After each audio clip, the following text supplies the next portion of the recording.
अथ योगा अनुशासनं योग चित्तवृत्तिनिरोधः तदा द्रष्टुः स्वरूपे अवस्थानं वृत्तिसारूप्यमितिरत्र वृत्तयः पञ्चत्रयः क्लिष्टा अक्लिष्टाः प्रमाण विपर्यय विकल्प निद्रा स्मृतयः प्रत्यक्ष अनुमान आगम प्रमाणानि विपर्ययो मिथ्या ज्ञानम् अतद्रुपं प्रतिष्ठं शब्द ज्ञानानुपाति वस्तु शून्यो विकल्पः अनावृत्तय आलम्बना वृत्ति निद्रा अनुभूत विषय असंप्रमोष स्मृतिः अभ्यास वैराग्याभ्यां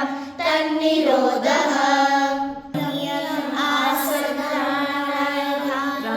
प्रत्याहार धारणा ध्यान समाध्यो अष्ट अंगानि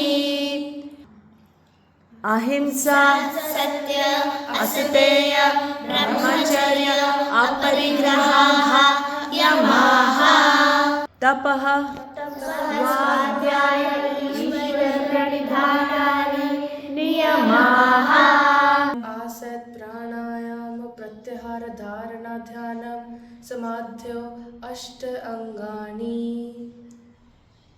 What is yama? Yama Ahimsa, अहिंसा सत्य असतेय ब्रह्मचर्य अपरिग्रहाः यमाः. Okay, I'm in class 7. I like to follow ahimsa. It has helped me to control my anger.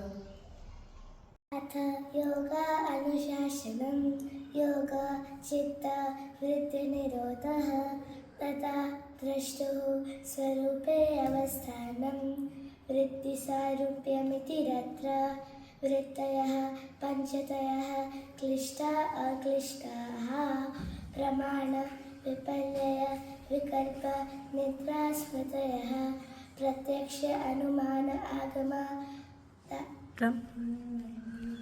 प्रमाणानि विपर्ययो मिथ्या ज्ञानम् अतद्रुप प्रतिष्ठं शब्द ज्ञानानुपाति वस्तु शून्यो विकल्पः अविषय असंप्रमोष स्मृतिः अभ्यास वैराग्याभ्यां तन्निरोधः.